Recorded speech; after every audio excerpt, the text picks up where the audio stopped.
And we are live. This is the Wrap It Up on Blast Raps postgame show. As always, my name is Sheldon Alexander.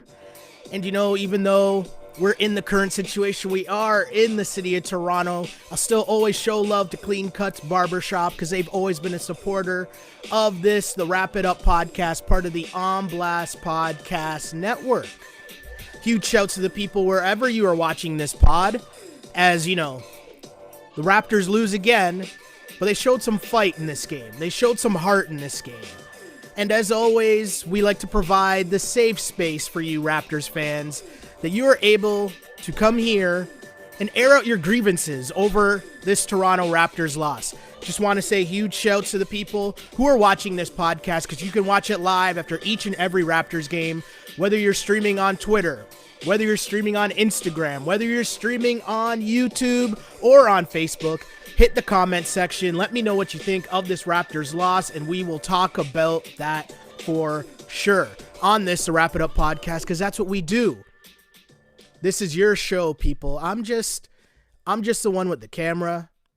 I'm just the one with the mic. But this is your show, Raptors fans, as we are here to discuss a very tough Raptors loss. And this one was made tough because they played so bad and it was a super ugly game. And yet at the end, they were still right there. That's what really made this one so difficult. But the Toronto Raptors fall. They lose their third straight game. And this has been a weird season for sure. A super weird season. But at the end of the day, the Raptors fall 126 to 124. And they've lost 3 in a row, as mentioned, 7-12 on the season. Again, my name is Sheldon Alexander. Huge shouts to the people watching the podcast live. And if you ever miss it live, it's okay. We got you covered as the podcast ends up on Apple Podcasts, on YouTube, on SoundCloud, on Spotify. Like and subscribe. Tell your friends to join the movement that is this. Wrap It Up. Remember, Wrap It Up is a show. On Blast is the network, if you're looking for us anywhere. Because we're always here talking raps, and I wish that we could be talking raps on a better note. But hey, this is what we got, and it was a good finish for the Raps. Like, they came out hard, and normally I'll go through the whole game, and then we get to the comments. But I feel like with the way the game ended, like, that was just strange. I don't know what to make of the Kyle Lowry technical foul, and we don't know because they haven't shown it, but he must have said something. Right? I've never seen, I'll say this much, I've never seen a situation like that where it's a one possession game, there's like seconds left in the game, and a player gets teed up. And especially a player, Lowry is a star player, he's a multiple time all-star. Like, whatever he said to that ref, I mean, I would hope for the sake of the NBA that it was well worth that technical foul, because I've never seen that. Like, I don't know what he could say, what he could have possibly said to get a tech in that situation with the game on the line. But, clearly the ref was tired of just hearing it from both teams, because I'll be honest, the refs were a gong show. If you follow this pod, I'm not the one to come on here and talk about the refs or blame the refs for a loss. Like, that's not my steez. That's not how I get down at all. But I'll say this much. The refs were a gong show in this game. Just terrible calls on both sides. Fouls, non-fouls, missing traveling calls. Like, it was a weirdly reffed game. But I'll say this. For you to call a technical foul at that point of the game that's going to eject a player with 4 seconds left in a one-possession game, I mean, I don't know what Kyle Lowry said. I'm assuming if we start seeing some post-game stuff come out, I'll try to relay that. But, man, I've never seen that before. But tough game for Kyle Lowry. Tough finish for Kyle Lowry. And I think the game even started rough for Kyle Lowry in the sense that early on, he was taking it to the basket, trying to get fouled, trying to, clearly show that he was getting contact and get to the line, and it wasn't working. And that kind of set the tone for the whole game in the sense that the refs just weren't going to give him that call. But that also led to Kyle then talking a lot to the refs for the whole game. Either way, it just wasn't a good mix. either way, it just wasn't a good way to end this game. Again, the Raptors fall 126 to 124. They were down big, double digits. I want to say it was 18 was the highest lead, if I'm not mistaken. But the Raptors came all the way back. And if not for Harrison Barnes, who started off hot hitting threes and then hit a big three late when, things seemed to be falling off for the Kings, the Raptors' comeback would have been complete. So there's two ways to look at this game. Terrible start for the Raps, but a great comeback that fell short. And I hate moral victories, but with the team that the Raptors have playing right now, with the team the Raptors have on the floor, it's kind of tough not to, you have to draw on moral victories at this point. Like, you're just trying to get back to 500 and you want to see positive signs. And you did see a positive sign in the play of Pascal Siakam throughout the game. He didn't get back into it until late in the fourth because Nurse was kind of letting it ride with the bench guys that were giving solid defense in terms of Bembry, Watanabe, and Stanley Johnson. But overall, a good game had by Pascal Siakam. But let's do a little quick recap of just what went down in this game. And I'll make this quick because we know it was ugly, right? Siakam was very good to start. He finished with 8 points in that first quarter. And Harrison Barnes was really, it was Siakam good. Lowry was getting mad with the calls, as mentioned. And the Kings really shot the lights out in that first quarter. They were 7 of 12 to start the game from 3. And when you get out to that kind of just confidence, especially for a majority, like most of that team, Harrison Barnes aside, it's a young team. So when they get out shooting the ball that well and shooting it that confidently, that just builds, right? And you could see it. They led after one, 36-24. As mentioned, Harrison Barnes with 13 points, 4-4 from 4-4 from the floor, 3 of 3 from behind the arc in that first quarter. And the positive signs for the Raps was really the fact that Pascal Siakam looked really good. And the key was, clearly you could tell the game plan here was to take it into the paint. And Pascal Siakam did that. Everything was going forward, going straight to the cup. He started the game 4 of 7 from the floor, just 1 3-point attempt, meaning that he was aggressive. He was going to the basket. And that continued into that second quarter, where the 3-point shooting continued for the Kings. But the key here for the Kings, and what led to them kind of, getting out to a bigger lead here or maintaining their lead, was their bench. So the Raptors came back with a counterpunch, Fred VanVleet leading a little mini run, getting some dimes. But in comes the bench of the Kings and Hassan Whiteside. Raptors fans will remember Hassan Whiteside from his time with the Miami Heat in that playoff series where the Raptors and Heat went to 7 games. Raptors end up winning that series on their way to the first ever conference finals in franchise history. But Hassan Whiteside, 16 points in this game, 6 of 7 from the floor, 9 rebounds total. Hassan Whiteside was just a pain in the Raptors side. And the thing was, Aaron Baines, they're trying to start Aaron Baines, but then you have Whiteside coming off the bench, but Baines is probably the better matchup for Whiteside as opposed to Boucher. So that was kind of tough for the Raptors to deal with. And they kind of struggled with Hassan Whiteside, and they struggled with the bench, to be honest, of the Sacramento Kings, because it was Whiteside, it was Corey Joseph, it was Halliburton, who's the rookie, who was looking really good. I mean, the Raptors, when you're talking about a game where you're missing Norman Powell, you're missing OG Anunoby, so depth is already going to be an issue for the Toronto Raptors, right? You remove 2 of the main guys that you really count on. And that was exposed in this game, because the difference in this game was the play of the bench, the scoring that the Kings were able to get from their bench, as opposed to the Raptors still struggling to find consistent scoring from their bench. So that basically is where you start to see these two teams separate, because it was all Siakam early. Siakam was doing a really good job, still going to the cup. Terrence Davis, who got the start, who might have been able to, at least lessen the blow of missing Norman Powell, because Terrence Davis coming into this game in his last 4 starts from last year was averaging pretty much 17 and 7.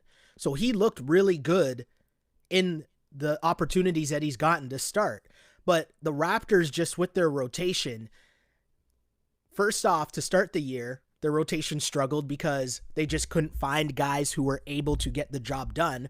And then lately, their rotation has struggled just because it keeps changing every day because you have a different starting lineup.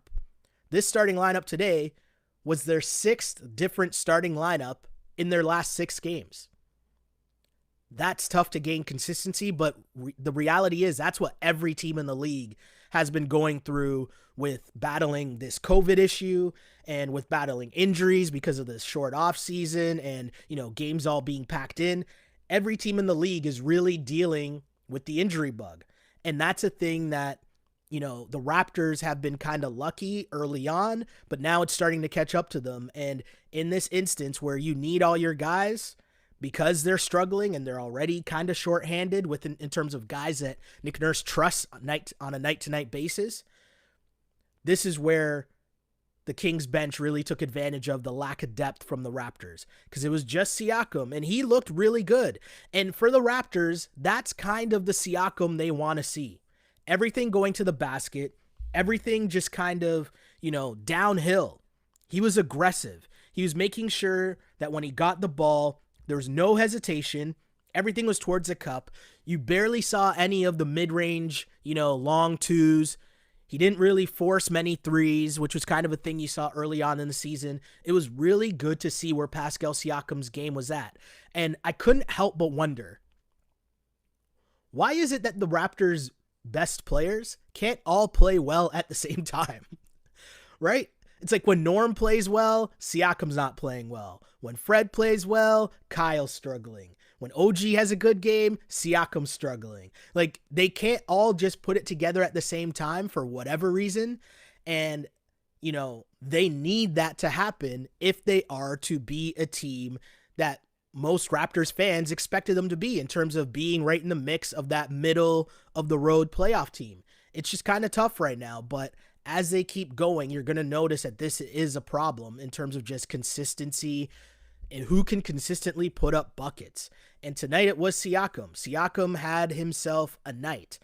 32 points, 11 of 20 from the floor, 10 of 14 from the free throw line. And I think that's a big thing because the free throw attempt showed just how aggressive Pascal Siakam was. And I guarantee you that's what Nick Nurse is saying to him right now. That's what they need to see from him in terms of just being aggressive, staying aggressive. And the big thing, and they talked about it during the game as well, the difference between when you're driving to the basket and you're trying to play through contact. A lot of times Siakam would get caught where he's driving, he gets the contact, and then you hear him yell, and he doesn't finish as strong through the contact, and he just misses a layup. Now you're waiting on the ref to bail you out and give you a call, whether it's a foul or not, because, hey, let's be serious. Sometimes it can be a foul. Sometimes they're not going to call it. But when you're playing through the contact, trying to actually score, and then you get fouled, that's just, you're taking it out of the ref's hands because you're actually trying to score, and then the ref is more likely to give you the call. If they think you're trying to cheat them and you're trying to game them, they're not going to give you the call. They might fall for it once or twice, but overall, they're not going to give you the call. So that was a positive sign to see from Pascal Siakam. Again, 32 points, but the big thing I'm going to point out is the free throw attempts from Pascal. Getting to the line 14 times is massive.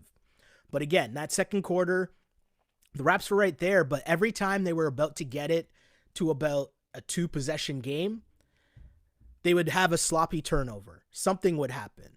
And that's why the Kings were able to extend that lead and have it be a 10-point lead at the half. Pascal at that point, game high 17 at the half, but it was a Kings bench, Whiteside with 12. Like, that's what really did it for the Kings and how they got out to that early lead. Third quarter, Nurse makes a switch. He goes with Stanley Johnson instead of Aaron Baines or Boucher to kind of go small, kind of go quick. Didn't work. The Kings come out early, knocked down 2 quick threes, extended it to a 16-point lead. I mean, De'Aaron Fox was coming down the court and just hitting, what we as Raptors followers call the Kyle Lowry transition 3, right? And you see De'Aaron Fox hit that, and with his speed and quickness, you're kind of looking at it and thinking, if he's able to do that consistently, that's scary.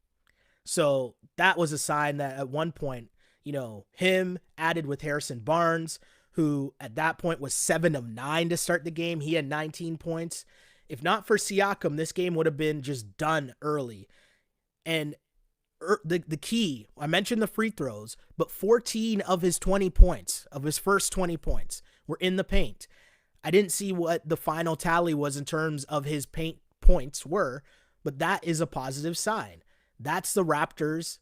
That's the Siakam that this Raptors team needs. So you enter the third quarter. Raptors are down 13, and again, it was the bench, right? After that third quarter, Corey Joseph leading the way for the Kings. He had 8 points.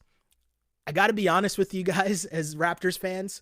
I'll never have a negative thing to say about Corey Joseph. I rep Corey Joseph. Seeing him go off and get some buckets and play really well, that puts a smile on my face, and it always will, no matter what. So shouts to Corey Joseph for that, for putting in work. That was really good to see tonight, even though, it wasn't good for the Raptors. So the fourth quarter was weird because the Raptors were just hanging around, and the Kings aren't a good defensive team, so the Raptors were able to keep it close. And we just talked about how the game ended in terms of the Raptors. It was right down to the wire in terms of, free throw would have been a 3-point lead with the Raptors having a shot, albeit a tough shot to tie the game, but they still had a chance, if not for Kyle Lowry getting the technical. But before that, there's some stuff we need to talk about, because really the comeback really looked like the Raptors team that Raptors fans are used to cheering for. What I mean by that is doing it on the defensive end. That's how they got back in this game. Yuta Watanabe, he was in the game and he was all over the place on the defensive end. Bembry came in. He was all over the place at the defensive end. Also add in, of course, we all know what Stanley Johnson has been doing so far. But those three dudes, with Kyle and Fred, we know the defense that those guys play. That really led the Raptors back because the Kings don't really play good defense. So the Raptors were able to turn their good defense into offense and get some points. Raptors at one tally late into the fourth quarter, I think they had 9 turnovers. They forced 9 turnovers for the Kings, and that's really how they got back into the game. For the total game, the Raptors had a season-high 14 steals. 14. Freddie with 4. But look at your bench guys. Bembry with 2. Watanabe with 2. Stanley Johnson with 3. That's how they got back in the game. And we talk about it a lot. And I know, again, it's another loss. But what you got to do with these losses is try to pick out positive signs that you hope at some point you can translate that into wins. And when you see those guys coming off the bench and playing defense, that's why those guys are getting minutes. And that's why Matt Thomas is not. That's why Terrence Davis is not. Watanabe comes off the bench and he is just all hustle all the time, but his hustle leads to easy buckets. My guy had 12 points in this game, 12 and 6 in this game. Also give him 2 assists, 2 steals as mentioned. Like, that is a great performance. When you're hustling on defense, right? He was 2 of 3 from 3, but when you're hustling on defense, Kyle and Fred see that. They're going to give you the ball back on the other end because they see you working hard. They appreciate you working hard. And to have those guys come off the bench and give that type of effort with the Raptors on the brink of getting blown out, Nurse can use that in the film room to show Terrence Davis. Like, the guys that you really need, that you really want to be having those minutes, they have to know now, if you're going to play, you have to play defense. There was a Matt Thomas sighting, and it didn't last long because my guy was just getting Swiss cheese. It was Swiss cheese defense. Corey Joseph was blowing by him every time down the floor, and he got the quick hook. But defense. That's how the Raptors got back into the game. Kyle and Freddie obviously hitting big shots down the stretch. Watanabe with a huge, tough lay-in. He cut the lead to 1. And then it was such a close game until right at the very end. What really turned it was a play for the Kings where Whiteside has a wide open dunk. He blows it, but he was able to get the rebound and find Halliburton, who hit a big 3 to make it a 4-point lead with 44 seconds left. Off that Whiteside miss, if the Raptors are able to get that rebound and it's a 1-point game with 44 seconds left, you probably like the Raptors' chances a lot more than after Halliburton hits the 3. But again, that was the difference, right? Who made the plays? As mentioned, it was the Kings bench coming up big for them.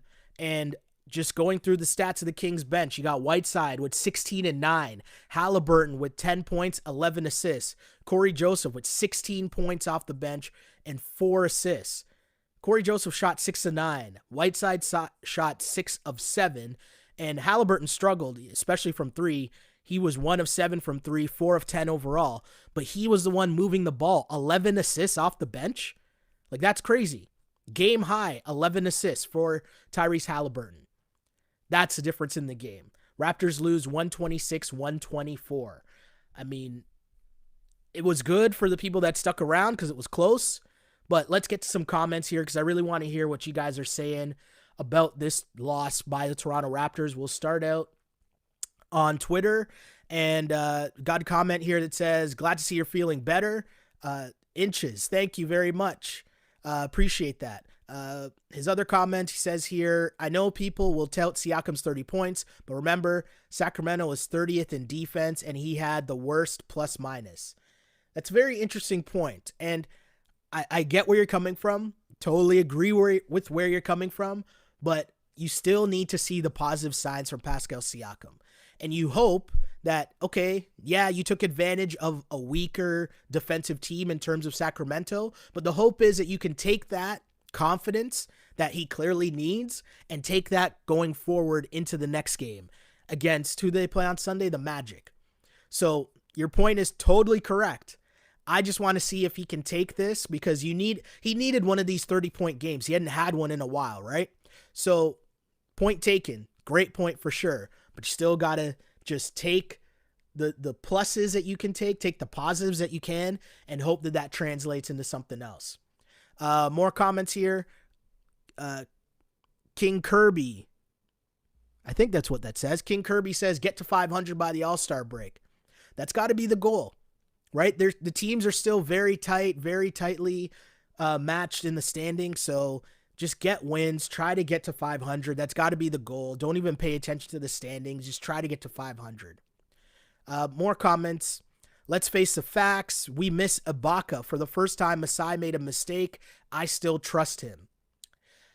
I don't necessarily agree. The reason why I don't necessarily agree is because you are trying to hold off space for Giannis, which, hey, we don't know what Masai Ujiri knows. So there's obviously a reason why he was trying to hold out space for Giannis next year, right?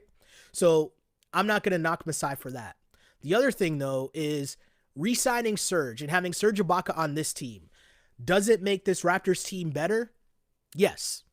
How much better, though, does it make this Raptors team? How many more wins does Serge Ibaka add to this Raptors team?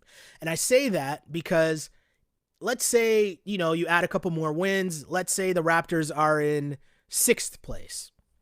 Does that improve their ceiling that much in terms of how far they can get? Because to me, when you look at the Eastern Conference and you're looking at the Bucks, you're looking at the Nets, you're looking at the Sixers, you're looking at Boston. That's 4 teams right there, right? We'd expect Miami to get things going at some point and get up there, but cool. They're still the Pacers. But either way, if you think with Serge Ibaka, the Raptors are on the same level as those teams, I'd be forced to disagree with you. Which means that chances are, even if you make the playoffs, your first round matchup is going to be against one of those 4 teams. That's a difficult first round matchup. But even if you think that with Serge you win that first round matchup, then your second round matchup is still against one of those 4 teams, right? So now, against one of those 4 teams, how much do you like the Raptors' chances in that series with this exact team you see right now, but with Serge Ibaka? So, if your max out is the second round of the playoffs, is that worth that gamble by Masai if you think there's a chance that you can get Giannis? Because that's really what this was all about. He thought that he had a chance to get Giannis. That's it. Now, if you say so I don't think the mistake so much is, not re-signing Serge. I think the mistake was signing Baines and Alex Len and thinking that those guys could replace Serge. That might be the issue. That I might be there with you. But just straight up re-signing Serge to the 2-year deal that he wanted, I'm not going to knock Masai for that because obviously he has more information than we do in terms of what he thought his chances were to get Giannis next year. More comments, though. I'll head to Instagram. And don't worry, YouTube, I'm coming soon. I'll come in soon to get some questions from YouTube as well. Instagram, I need to know what the heck that tech was about. I'm going to check, too. I want to check on Twitter. Someone in the comments let me know if they see, someone talking about it on Twitter, one of our Raptors beat guys. If anyone sees anything like that, let me know for sure, and I'll relay that to the group. But as of now, I'm checking. I don't really see any of the post-game comments yet. But, yeah, I mean, that's just tough. I don't know how the ref makes that call there. I don't even know if we're going to be able to find out what Kyle said. So, either way. Dio's mom says, got to love the play of Utah and Pascal tonight, focusing on the positives. Like that attitude, that's all you can do at this point. Just focus on the positives, try to get to 500. That's got to be the goal.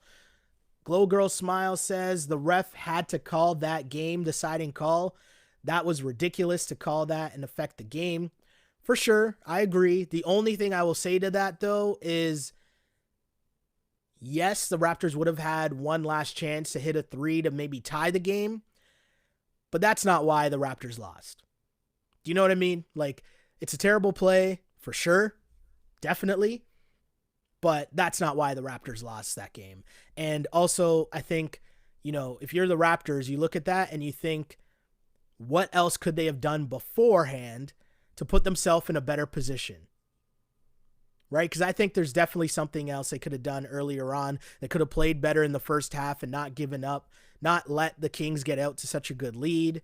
Right? I think that's kind of where they got themselves into trouble, more so than that last second play where they ended up struggling. And they ended up in a position where, you look at it and you're down almost 18 to the Kings. Like, that's not a position that you want to be in at all. Right? It just isn't. And so if you're the Raptors and you think that, that last second play, whatever Kyle said, and also he's got to know that, I mean, it's tough. It's tough to really comment on it without knowing the context of what was said. But the assumption has to be that, the ump is the ump. Wow. The ref isn't just throwing Kyle Lowry out for no reason at that point of the game. At least that's what the hope is. Do we know? Will we ever find out? I don't know. But that's the hope anyways, that, it's tough. It's tough. I wish in this instance, though, we were able to hear from the ref, right? To hear why the ref kicked Kyle Lowry out at that point. Like, I think that's something that everyone would benefit from, even the league, even the ref, because the perception of what happened there is not good for the ref either. So I'm interested to see how that plays out. More comments, though. I'll go to YouTube, and the Captain Sava Bro, which is a great, that's just funny.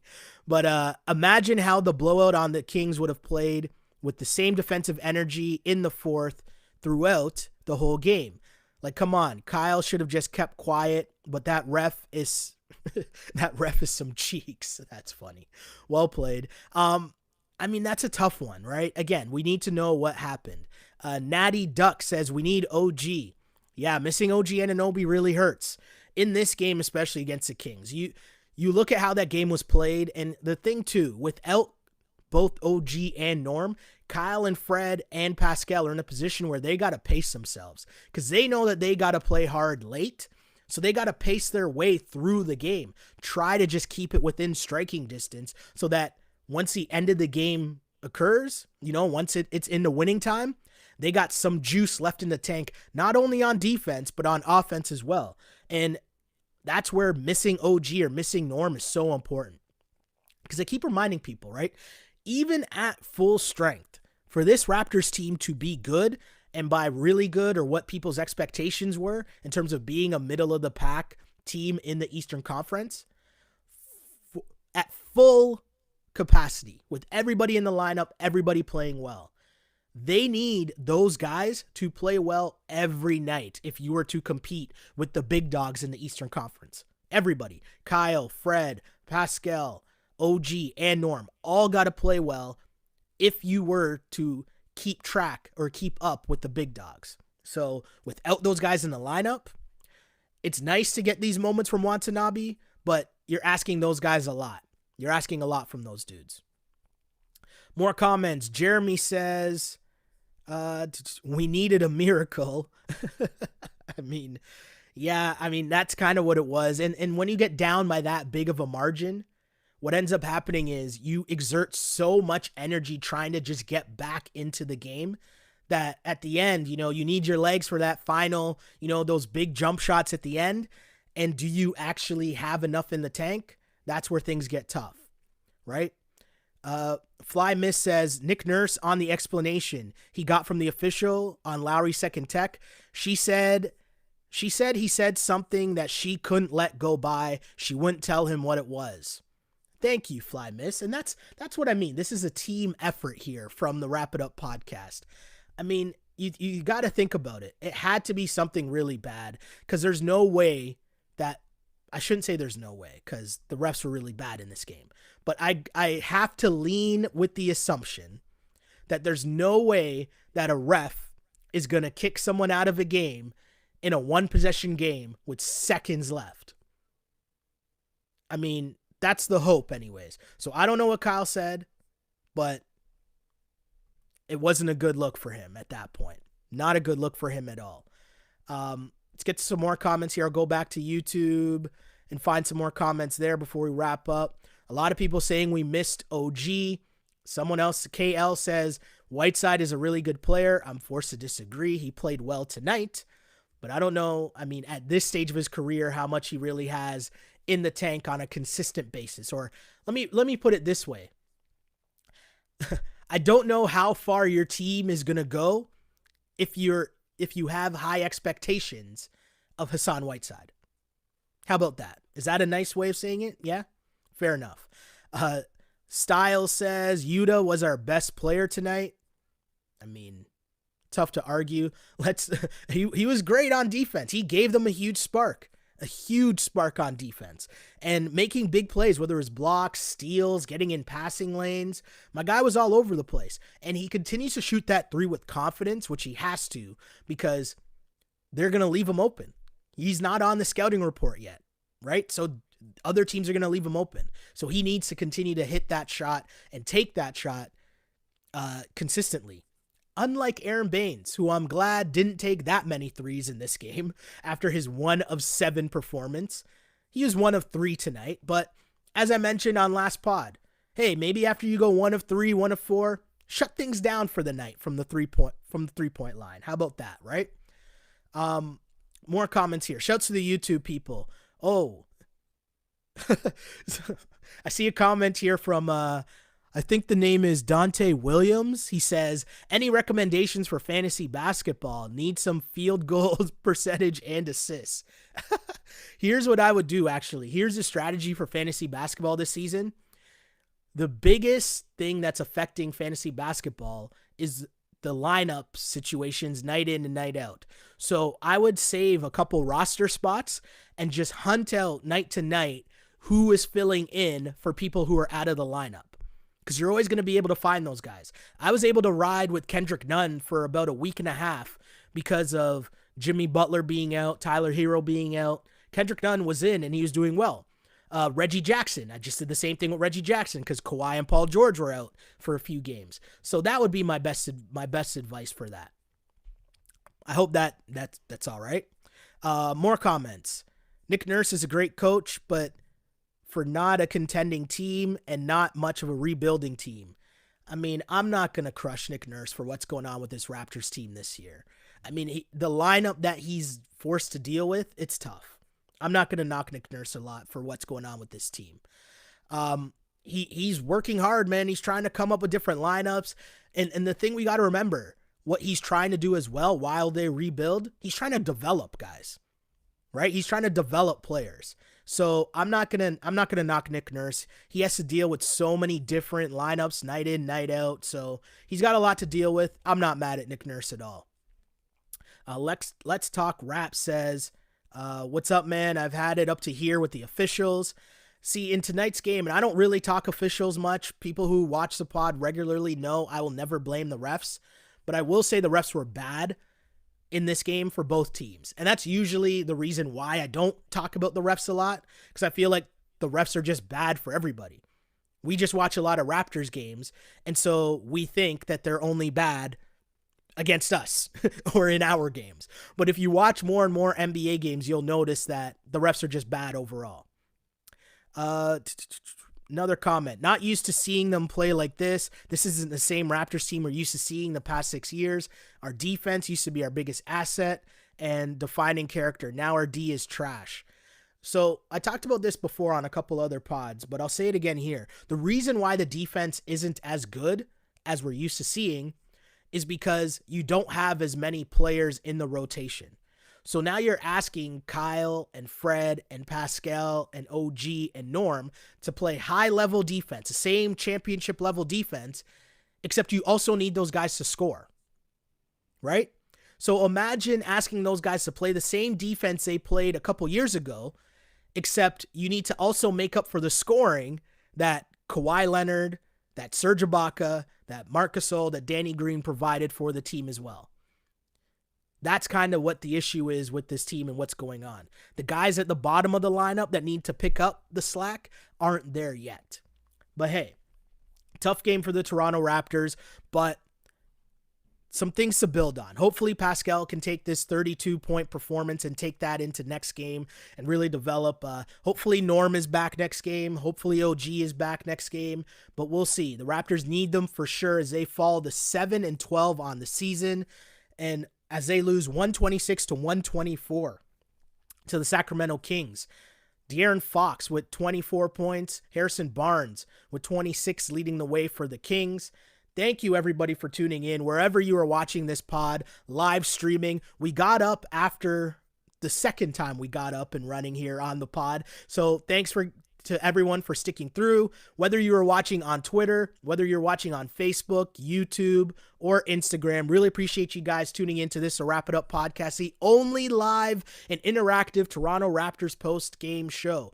And the beauty of this, the way that we do it, you could pop us up on YouTube on your TV and just watch it as a post-game show on your TV, right? It's pretty fun what you can do with technology in the year 2021. But either way, I appreciate you guys for rocking with me, whether you do it live or you do it on the podcast, which you can find on Apple, Spotify, SoundCloud, Google Play, and on YouTube.